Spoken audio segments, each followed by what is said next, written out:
In March 2022, Insight for Living Ministries is hosting an unforgettable journey to Israel, carefully planned to deepen your understanding of the Bible and draw you closer to God.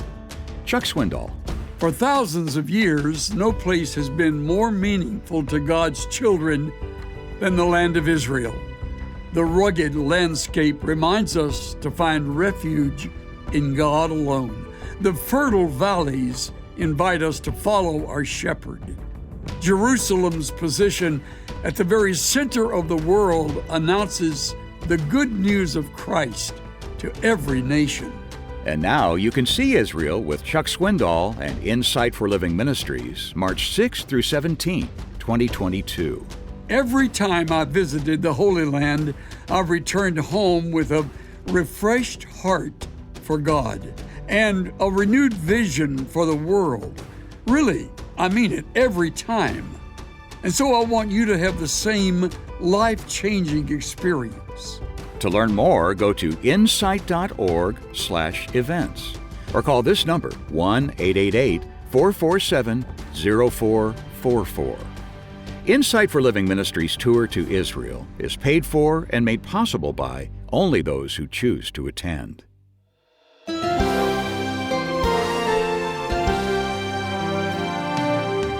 Today on Insight for Living from Chuck Swindoll. Jesus not only casts out the demons, he gives sight and he gives hearing.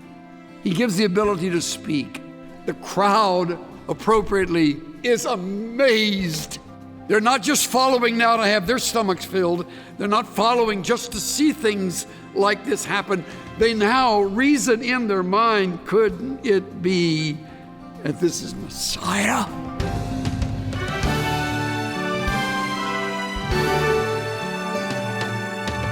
After a sequence of amazing miracles and following a succession of tender conversations with those who were suffering, the locals began to follow Jesus in droves. To the chagrin of his critics, Jesus was becoming immensely popular. As a result, the religious leaders, known as the Pharisees, were deeply annoyed. And in fact, they attempted to sabotage Jesus' growing reputation. Today on Insight for Living, Chuck Swindoll is teaching from Matthew chapter 12, where we watch the mounting tension between fans and fault finders. Chuck titled today's message, God's Servant or Satan's Pawn.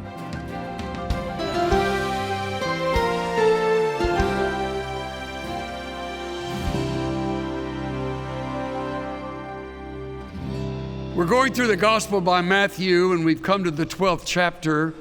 Right in the middle of it, actually, and if you've got a Bible handy, turn to verse 15 in chapter 12 of this first of the four gospel writers. I'll be reading a smaller section than we'll be speaking from, but for the sake of time, let's do that. Matthew 12, 15 through 21. But Jesus knew what they were planning. So he left that area and many people followed him. He healed all the sick among them, but he warned them not to reveal who he was. This fulfilled the prophecy of Isaiah concerning him. Look at my servant, whom I have chosen. He's my beloved, who pleases me. I will put my spirit upon him, and he will proclaim justice to the nations. He will not fight or shout or raise his voice in public. He will not crush the weakest reed or put out a flickering candle. Finally, he will cause justice to be victorious, and his name will be the hope of all the world.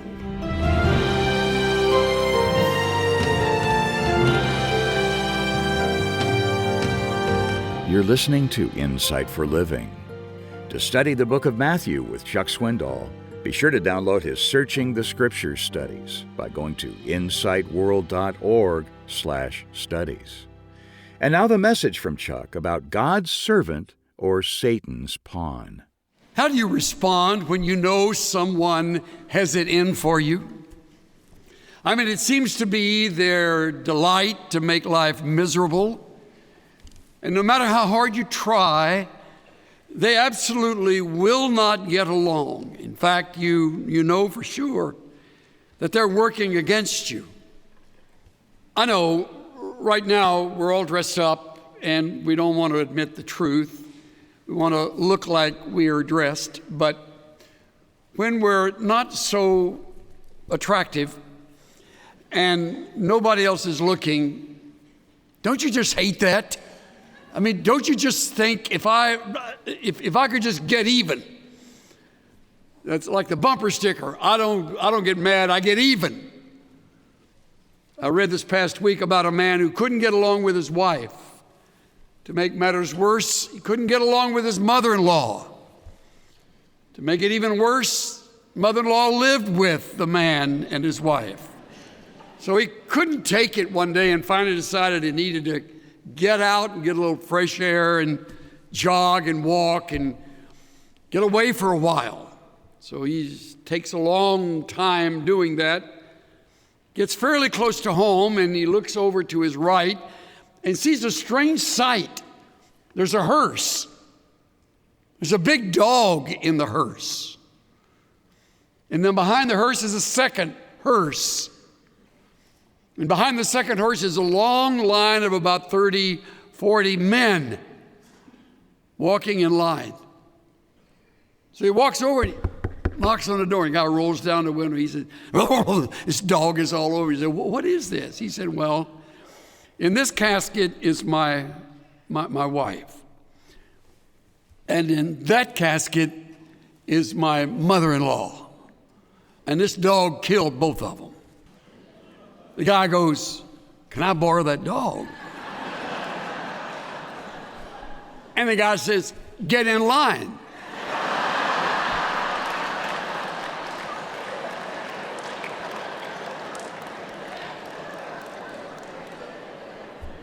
It's just the most human nature is to get back, to get even. Because down deep inside, there's something crawling around that just makes us retaliate.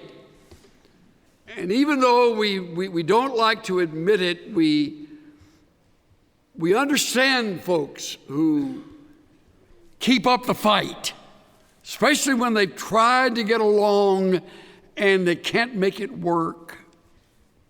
All of a sudden, we move from that scene, believe it or not, to a very similar scene right in the middle of Matthew's gospel.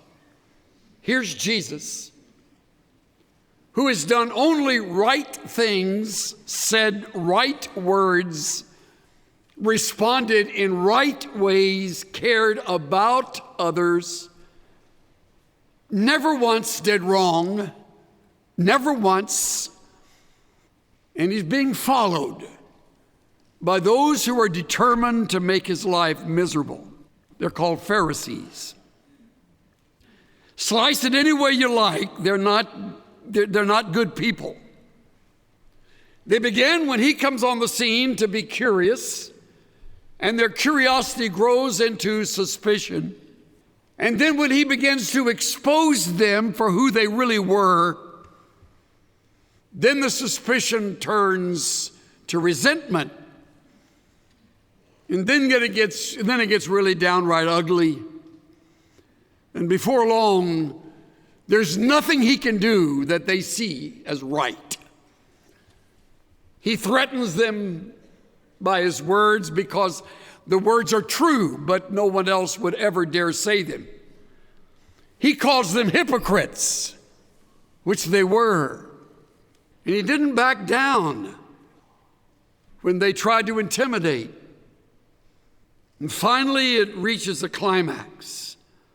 And tucked away in this writing of Matthew is a hinge on which the whole book turns. And everything from here on becomes different than it was before because of verse 14 in chapter 12. Look at it. Circle it. at least in your mind. Then the Pharisees called a meeting to plot how to kill Jesus. There it is, straight out. Truth. I take it that the plot was laid behind the scene in a secret place. You don't announce plots like that. You don't discuss them before others. Meeting alone, together, they began a conspiracy, a campaign to get rid of him. What's amazing is the very next verse, Jesus knew what they were planning. He knew it. Now, understand, his followers by now have grown larger and larger in number. The crowd is increasing as he's doing all these right things and teaching all these right truths, and as he has the audacity to expose what the followers knew in their hearts because they had seen it. But who's going to criticize a Pharisee? Especially since they were the keepers of the law, or so they declared. And they knew the scriptures. They just didn't live them. They adjusted everything according to their own way of thinking. Jesus knew that these people who had it in for him now were plotting to kill him. I'm telling you, his response is disarming. Three things occur that you would not normally expect. First, without a word regarding the plot, we read, he left that area. And many people followed him. You realize that all he needed to do was get alone with his followers and tell them what was being planned against, and he just could step aside and they'd take care of things. Human nature being what it is. He doesn't do that. Without a word, he leaves the area. Many people follow him. And notice, secondly, he stays on mission. He healed all the sick among them. So he's still involved in doing what he came to do. He still is healing the sick among them. And of all things, he warned them not to share with others who he was. There's none of this self-serving or kind of sympathy encouraging words. He just says, don't spread the word. You see, he knew it wasn't his hour. It wasn't time. There would be a time when the plot would run its course. There would be a time when he will have trained the disciples. There will be a time when he has done the teaching that needs to be done. When he has completed his mission, then the word will get out and then the plot will run its course. And they'll nail him to a cross, but not now. It's too early. Timing is everything. So he warned them not to reveal who he was. Interesting, when Matthew records that, he remembers a passage out of 700 years BC, Isaiah chapter 42. You can check it for yourself. He says, this all fulfills the words of Isaiah the prophet concerning him. I love this particular statement. Look at my servant. Just look at my servant whom I have chosen. Will you keep in mind that these words are 700 years old? A prophet who lived way back when, 740 to 680 BC, wrote this of the servant of God. Look at my servant. He's my beloved, who pleases me. I will put my spirit upon him, and he will proclaim justice to the nations. But that's not all. He will not fight or shout or raise his voice in public. He will not crush the weakest reed or put out a flickering candle. Finally, he will cause justice to be victorious. And looking all the way to the kingdom age, he will be the hope of the whole world. I checked Eugene Peterson in The Message, sort of a popular rendering of what I just read. Listen to this. Look well at my hand-picked servant. I love him so much. Take delight in him. I placed my spirit on him. He'll decree justice to the nation, but he won't yell. He won't raise his voice. There'll be no commotion in the streets. He won't walk over anyone's feelings. He won't push you into a corner. Before you know it, his justice will triumph. The mere sound of his name will signal hope, even among far-off unbelievers. Wow. What a man. What a Savior. I've always loved Max Lucado's title for his book. No wonder they call him the Savior. Who wouldn't be attracted to someone like this, who has all of the power of the Godhead, but never once throws himself around like some kind of Superman? He lives under restraint, spirit-directed restraint. He knows they're against him. He realizes they're out to get him. He knows the plot is to kill him. But he continues on carrying out the characteristics of compassion, understanding, faithfulness, goodness, grace, and yes, justice. His name will be the hope of the whole world. By the way, if you're a follower of Jesus, that's who you're following.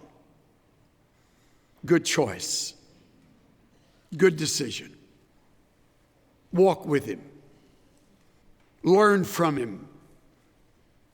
He is meek and lowly in heart, as we just learned at the end of chapter 11. You'll find rest for your souls. You won't retaliate. You won't try to get even. Let's learn from him, the master teacher. And out of the blue, after all of what we just read, out of the blue, there's a demonized man that appears in front of him. I don't know of a more pathetic individual than this one, and I mean that compassionately. He is totally helpless. He has demons within him that control him. Demonized is the word, daimonizomai, demonized. Powers other than his own direct his life. He's full of that misery of that. And he's blind and he's mute. Cannot speak or hear. So no one calls him. He couldn't have heard. No one says to him, come over here. He couldn't see. He is brought to Jesus. And look at this. How beautiful is this? There's a double healing. Jesus not only casts out the demons, he gives sight and he gives hearing. He gives the ability to speak. The crowd, appropriately, is amazed. They're already following him, but look at this. Look at this. And they ask a crucial question. Could it be that Jesus, the son of David, is Messiah? Of course. He's doing the work of Messiah. He fulfills what was prophesied of Messiah. He's the personification of the very one that Isaiah wrote of. So they began to be increasingly more persuaded. They're not just following now to have their stomachs filled. They're not following just to see things like this happen. They now reason in their mind, could it be that this is Messiah? Oh, I'm telling you, when the Pharisees heard that, well, you'll see it. Verse 24, when the Pharisees heard about the miracle, they applauded and said, "Isn't this wonderful? How great it is that this man is healed." Not one word, earlier or now. Just amazing to me. It's how hardened they are. Religious and hardened. Legalistic, proud individuals that don't have the heart to applaud the relief of this helpless man and his now gaining sight and the ability to speak. No. They heard about the miracle and they said, no wonder he can cast out demons. He gets his power from Beelzebul, the prince of demons. Interesting word. The term means Lord of the Flies. Lord of filth. It's a slang word for Satan himself. It appears in 2 Kings. There's a whole account there I'll not go into, but they draw it from that and they say it's the power of Beelzebul, the prince of demons. He's operating as a pawn of Satan. Now, again, they're not announcing this. Remember, these are followers who are thinking correctly. This could be the Messiah. But I'm impressed with verse 25. Jesus knew their thoughts. He knew the thoughts that were behind the words and what would be their actions. You notice the comparison? Look at the correlation here. Verse 15, Jesus knew what they were planning. Verse 25, Jesus knew their thoughts. Look at his response. Defense number 1 begins at verse 25. Any kingdom divided against itself, well, this version reads, any kingdom divided by civil war is doomed. A town or family splintered by feuding will fall apart. If Satan is casting out Satan, he's divided and fighting against himself. His own kingdom will not survive. That makes sense.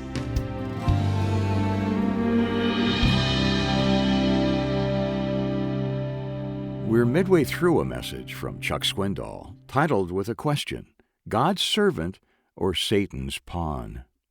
This is Insight for Living, and we've set aside several minutes to hear some closing comments from Chuck, so please stay with us. And to learn more about this ministry, please visit us online at insightworld.org. At this point in Jesus' ministry, he's stepping into the crosshairs of his detractors. The Pharisees thought they had his number and wanted to see Jesus disappear. But there were those who watched with fascination as Jesus quietly stepped into the limelight. They had a growing sense that he could be their long-awaited Messiah. This tension, this precarious place where belief and unbelief seem to hang in the balance, is not unlike the tension many feel in our own times. And if you're looking for a helpful way to bolster your confidence in God's watchful eye, I'll suggest you read Chuck's devotional book called Perfect Trust. There's no shortage of critics in today's world, pundits who mock and even attempt to sabotage the credibility of Jesus. Well, Chuck's devotional book will restore your conviction that God's presence, even in rough seasons like the one we're enduring right now, is perfect and true. Again, the book is called Perfect Trust, and you can purchase a copy right now by going to insight.org/offer. Or call us. If you're listening in the U.S., dial 1-800-772-8888. Chuck, back to you. Okay, I'm not one for long spells of nostalgia, but sometimes reflecting on the past is entirely healthy.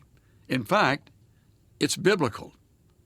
Looking back provides ample evidence of God's enduring faithfulness. And that's what this season does for Cynthia and me. On June 30th, Insight for Living closes the books on another financial year. But more important than that, the following day, July the 1st, we celebrate God's faithfulness to Insight for Living. He's been with us every step of the way, every week, every month of every year, surprising us beyond measure with twists and turns in the plot that He had planned for us. Every chapter in His book has been filled with evidence of His grace and His abundant provision. And what began as one man's voice, mine, has now multiplied many times over with resources and ministries we never dreamed about back in 1979. You've been part of our story too. Think about that. You've been listening and many times investing in this ministry, and we're so grateful. And now, as we reach another milestone, can I call on you to express your gratitude to God? Maybe for the first time, or maybe once again. All I need is for you to give a generous donation to Insight for Living. If this is a place where you draw spiritual strength, please make this an occasion to express your gratitude by giving, so that others can hear Insight for Living as you do. Thanks so much. And you can choose one of several ways to connect with Insight for Living. The most convenient way to give is to follow the simple instructions at insight.org or use our convenient mobile app. You can also speak with someone on the phone when you call us directly. If you're listening in the United States, dial 1-800-772-8888 or give online at insight.org.